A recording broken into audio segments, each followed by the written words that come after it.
Hello everyone, this is Gautami. So today we'll be solving 2008 propulsion questions.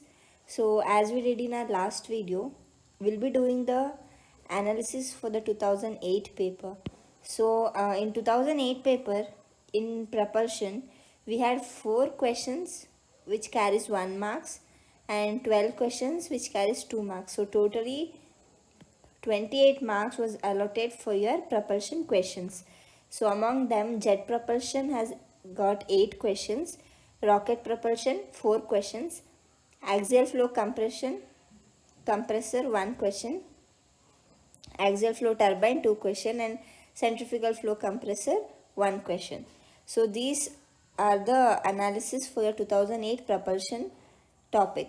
So it's very necessary to do this kind of analysis for each and every subject and all the topics. So we'll begin with the solution.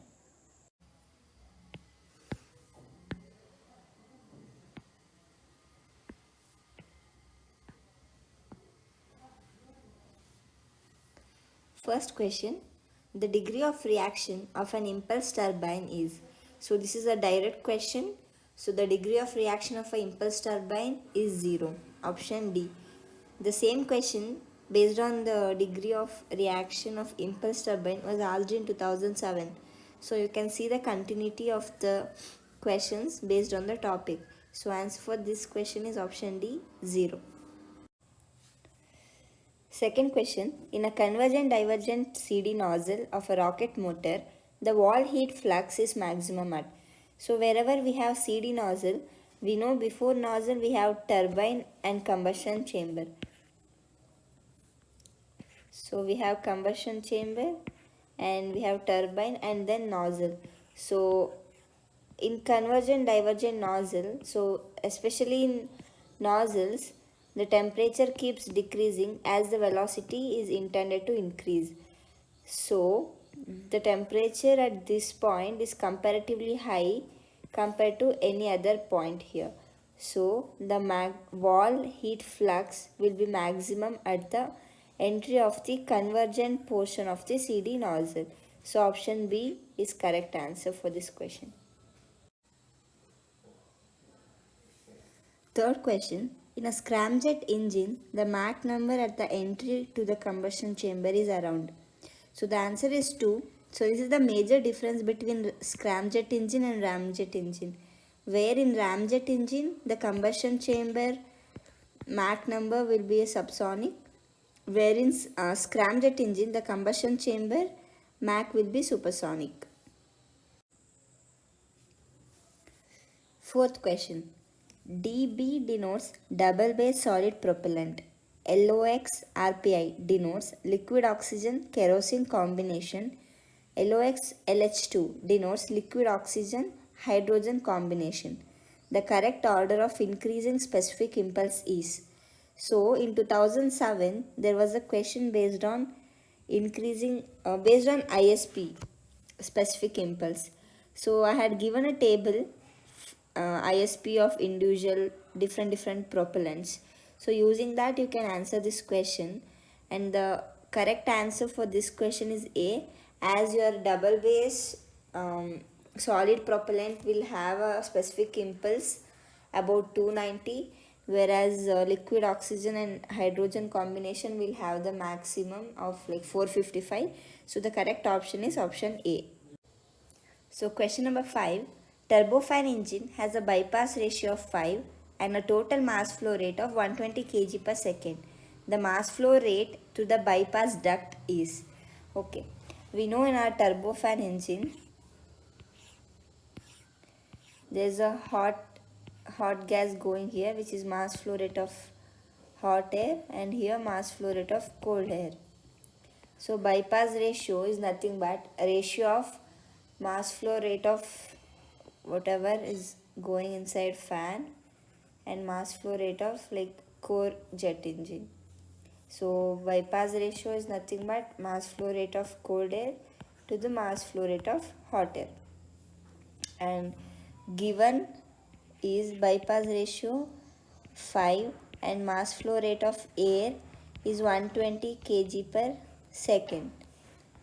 And we know mass flow rate of air is nothing but mass flow rate of cold air plus mass flow rate of hot air. So this is 120 and bypass ratio is 5, mass flow rate of cold air divided by mass flow rate of hot air. So you can write your mass flow rate of cold air as 5 times of mass flow rate of hot air plus mass flow rate of hot air. So this becomes, so mass flow rate of hot air will become 20 kg per second. So they are asking through the bypass duct. So we should find mass flow rate of cold air. So that is nothing but 5 times of your mass flow rate of hot air, which is equal to 5 times your, so it is nothing but 100 kg per second. So option B is the right answer, 100 kg per second. Question number 6. A turbojet engine is operating with the afterburner off. If the afterburner is switched on, then, and they have given the 4 options. So whenever the afterburner is turned on, it consumes more fuel in order to produce more thrust.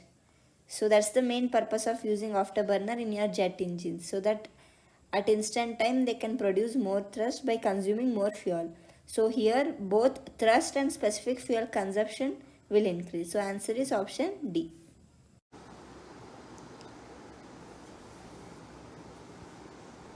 Question number 7. A centrifugal compressor operates with a tip blade speed of 340 meter per second. The air leaves the impeller with a radial velocity 88 meter per second. If the slip factor is 0.85, the relative velocity at the blade tip is, okay, let us write whatever is given. Centrifugal compressor with a tip blade speed, so U is equals to 340 meter per second.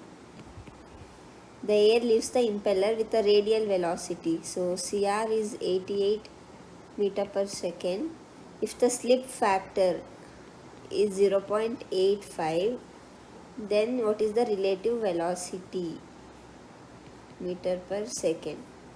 Okay, so now we know what is slip factor, which is nothing but ratio of tangential velocity to the tip speed U. So this is 0.85 CT2 divided by U. U is given 340. So CT2 is equals to 0.85 into 340. So now from the velocity triangle, relative velocity is nothing but CR square plus U minus CT2. So it is U minus CT2 the whole square, which is nothing but 88 square plus U is 340 minus 0.85 into 340 square. So it is 88 square plus 51 square, which is nothing but 101.71 meter per second. So the relative velocity is equals to 101.71.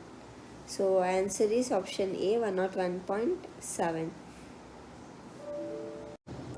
So 8th question. An ideal ramjet engine is flying at a Mach number m. The exhaust gas static temperature at the outlet of a nozzle is TE. The ambient static temperature is TA. Gas constant R and specific heat gamma do not vary through the ramjet. Assuming that nozzle exhaust static pressure is equal to the ambient pressure and fuel to air ratio less than 1. So the thrust per unit mass flow rate is. So this kind of questions are like a derivations. So they're asking thrust per unit mass flow rate. So for that, let us write thrust formula. So thrust is equals to mass flow rate of air into 1 plus F Cj minus Ci.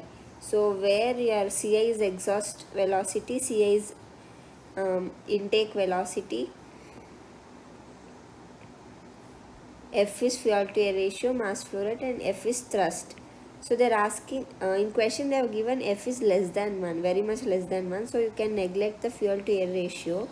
So thrust equation becomes mass flow rate of air into Cj minus Ci, and they want thrust per unit mass flow rate. So thrust per unit mass flow rate can be written as Cj minus Ci. So if I take Ci common here, you'll get Cj divided by Ci minus 1. So in this equation we don't know what is Cj and Ci. So in question it is for ideal ramjet engine. For an ideal ramjet engine,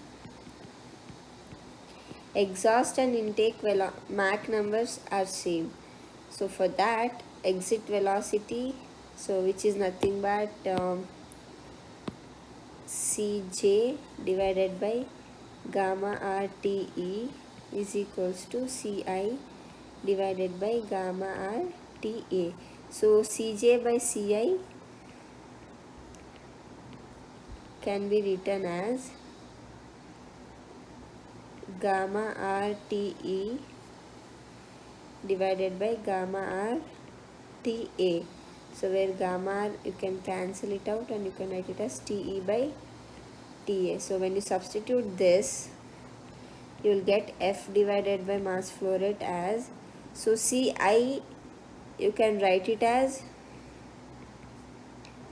Mi into gamma RTA.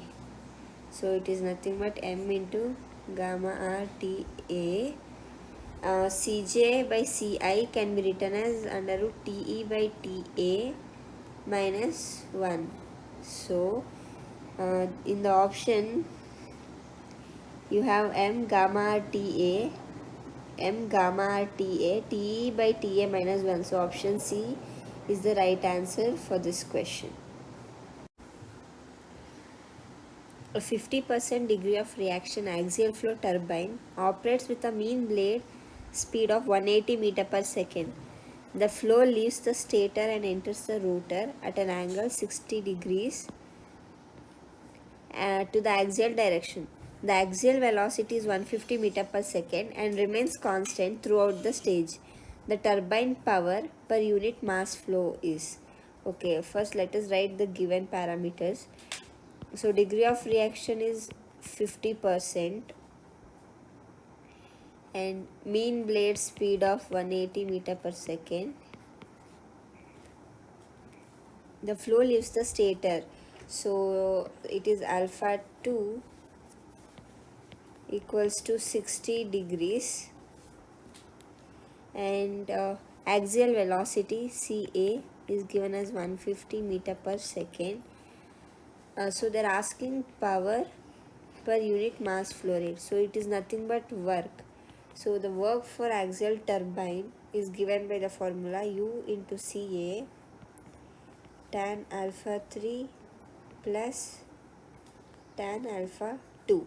So alpha 2 we know, U we know, Ca is given, so we have to find out alpha 3. So use degree of reaction formula, which is nothing but R equals to 1 plus Ca by 2U tan alpha 3 minus tan alpha 2. So degree of reaction is 0.5. So 1 plus Ca is 150 divided by 2, U is 180 into tan alpha 3 minus tan alpha 2 is 60 degrees. So when you complete this calculation, you will get tan alpha 3 is equals to 0.532. So now you can substitute back in work expression, which is nothing but U into Ca tan alpha 3 plus tan alpha 2. So when you complete the calculation, so work, which is nothing but power by unit mass flow rate, is equals to 61.13 kilojoules per kg. So 61.13 is given by option D. So the correct answer for this question is option D. 11th question. Air enters a compressor of a gas turbine engine at total temperature 500 Kelvin and leaves the combustor at a total temperature 1800 Kelvin. If Cp remains constant and the value is given here and heating value is given, what is the fuel to air ratio? Okay, so yeah, so fuel to air ratio is given by Cp into T03 minus T02 divided by Cv minus Cp into T03. So Cp is given 1. It is in kilojoule, so 005. T03 is 1800 minus T02 is 500 Kelvin divided by Cv is 44 megajoules per kg minus Cp into T03 1800. So when you solve this equation, you will get F is equals to 0.031. So fuel to air ratio is 0.031. Option C is the right answer. Question number 12. The initial temperature sensitivity of burn rate of a solid rocket motor propellant is positive. If the initial temperature increases, then, and they have given 4 options. So initial temperature sensitivity of a burn rate. So first of all, burn rate is given by the formula R is equals to A into Pc to the power n, where A is the function of temperature. So now this burn rate is in unit is mm per second. So mass flow rate of propellant is equals to rho AV, where V is meter per second, which can be written as your burn rate. So mass flow rate of propellant is directly proportional to the burn rate, and burn rate is directly proportional to the function of temperature. So in question they have asked thrust increases but burn rate decreases. Okay, so then thrust is directly proportional to mass flow rate of propellant. So thrust increases, okay, when initial temperature increases. Okay, when the temperature increases, that means when A increases, the burn rate will also increase, mass flow rate of propellant also increases, and thrust also increases. So thrust increases but burn time decreases. Here burn rate is increasing, which is mm per second. If burn rate increases, so then the denominator value burn time will automatically decrease. So option A is the right answer. Thrust increases and the burn time decreases. Question number 13. An aircraft is cruising at a Mach number 0.8 at an altitude where the ambient static pressure is equals to 95 kilopascal. The diffuser exit total pressure. So diffuser total pressure is equals to 140 kilopascal. Assuming there is no change in specific heat at constant pressure across the diffuser, the ratio of specific heat is 1.4. The adiabatic efficiency of the intake is, so adiabatic is nothing but isentropic efficiency of diffuser is what?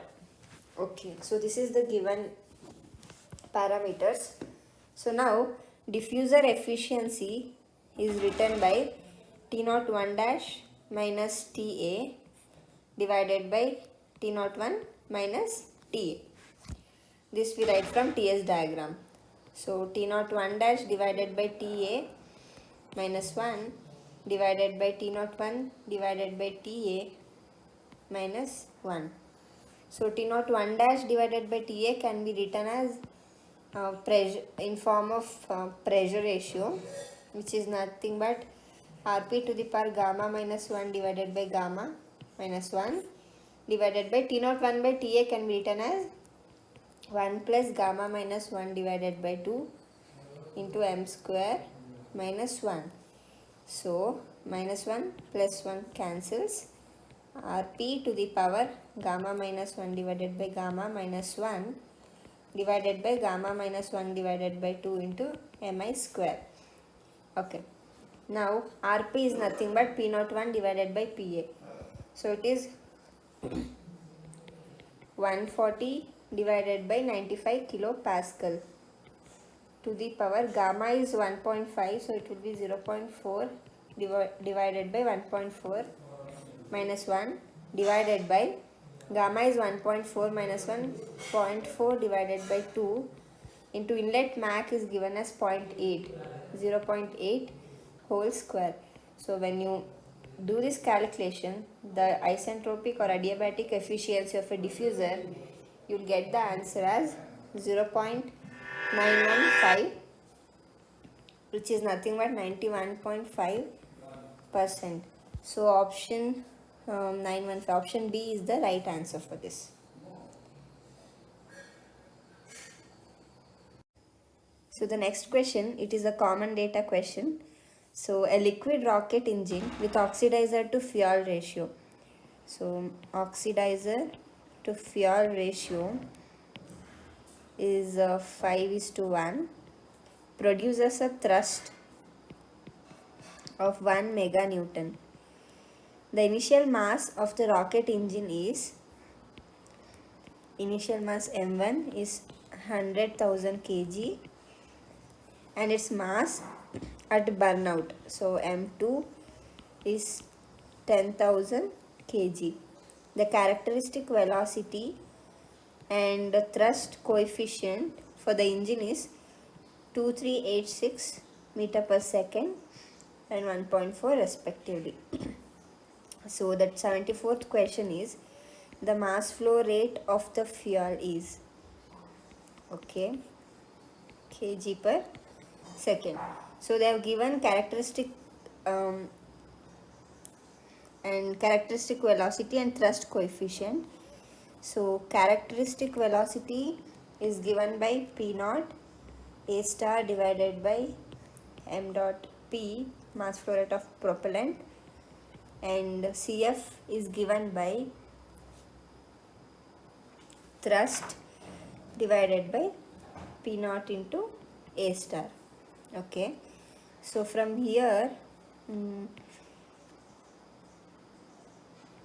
mass flow rate of propellant can be written as P naught A star divided by C star. Here P naught can be written as thrust divided by Cf into A star. So from here you can substitute P naught back to this equation. So mass flow rate of propellant becomes thrust divided by Cf into A star into A star divided by C star. So A star get cancels. Thrust divided by Cf into C star. So mass flow rate of propellant. So thrust is given by 1 meganewton divided by Cf is 1.4 and C star is 2386. So when you do this mass flow rate of propellant, you will get it as 299.365 kgs per second. So now mass flow rate of propellant is nothing but mass flow rate of fuel plus mass flow rate of oxidizer. So here mass flow rate of oxidizer is nothing but 5 times of mass flow rate of fuel. So therefore it is 6 times of mass flow rate of fuel. So mass flow rate of propellant is 299.365. Therefore mass flow rate of fuel, you will get it as 49.894 kg per second. So the first question here is to find out the mass flow rate of fuel. which is 49.9 kg per second. Now, neglecting the gravity and drag effect, if the initial velocity of the liquid rocket engine is 2.5 km per second, the velocity of the rocket at burnout is, okay. So for the second question, 75th question, delta U is equals to ISP into G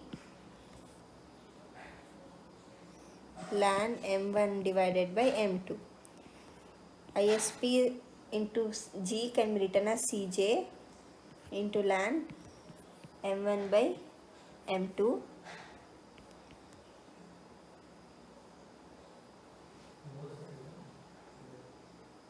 So this can be written as, so Cj can be written as, we know thrust is equals to mass flow rate of propellant into Cj. So Cj can be written as thrust divided by mass flow rate of propellant into ln m1 by m2. Okay, thrust is nothing but 1 mega Newton. Mass flow rate of propellant is given by 299.365.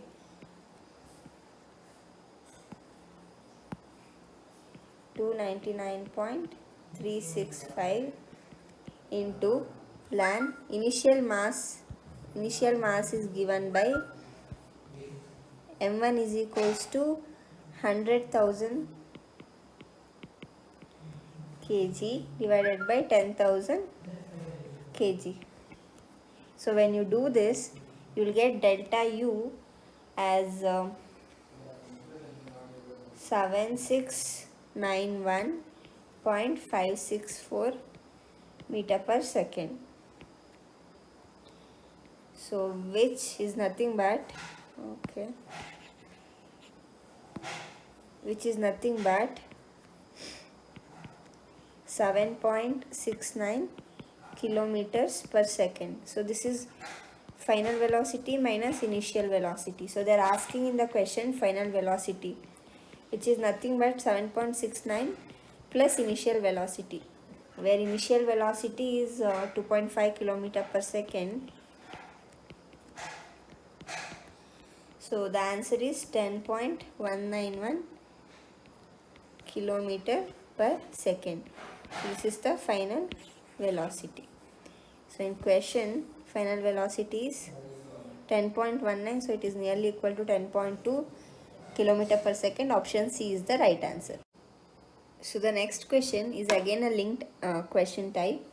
So a multi-stage axial flow compressor operating at an adiabatic efficiency 0.9 develops a total pressure ratio.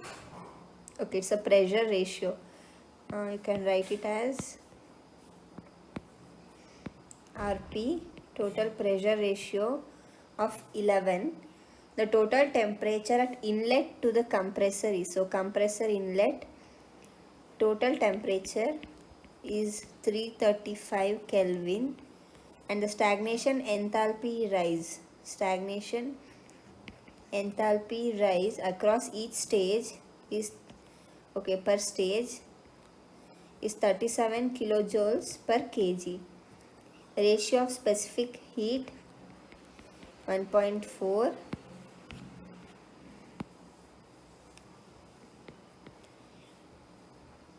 And the specific heat at constant pressure Cp is given as 1.005 kilojoules per kg Kelvin. Okay, so the first question, the total temperature rise across the compressor is what? Okay, so they have given efficiency. So efficiency of a compressor can be written as T naught, okay, T naught 2 for compressor, T naught 2 dash minus T naught 1 divided by T naught 2 minus T naught 1. So for compressor, your TS diagram will go something like this. This is not 2 dash, not 1. So this is your ambient condition. So T01, if you take common, T02 dash divided by T01 can be written as pressure ratio to the power gamma minus 1 divided by gamma minus 1 divided by, so T02 minus T01 is nothing but temperature difference, delta T. Okay, now delta T is what we have to find across a compressor, and efficiency is known thing. So delta T across a compressor is nothing but T01, and pressure ratio is given, which is nothing but 11 to the power gamma minus 1 divided by efficiency is 0.9, and T01 is nothing but 335. So when you solve this equation,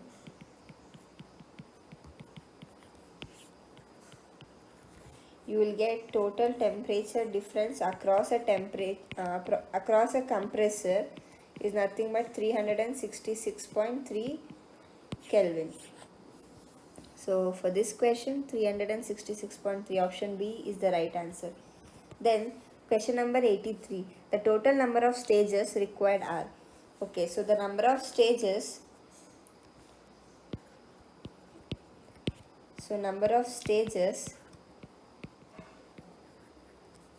N is equals to delta T total divided by delta T per stage.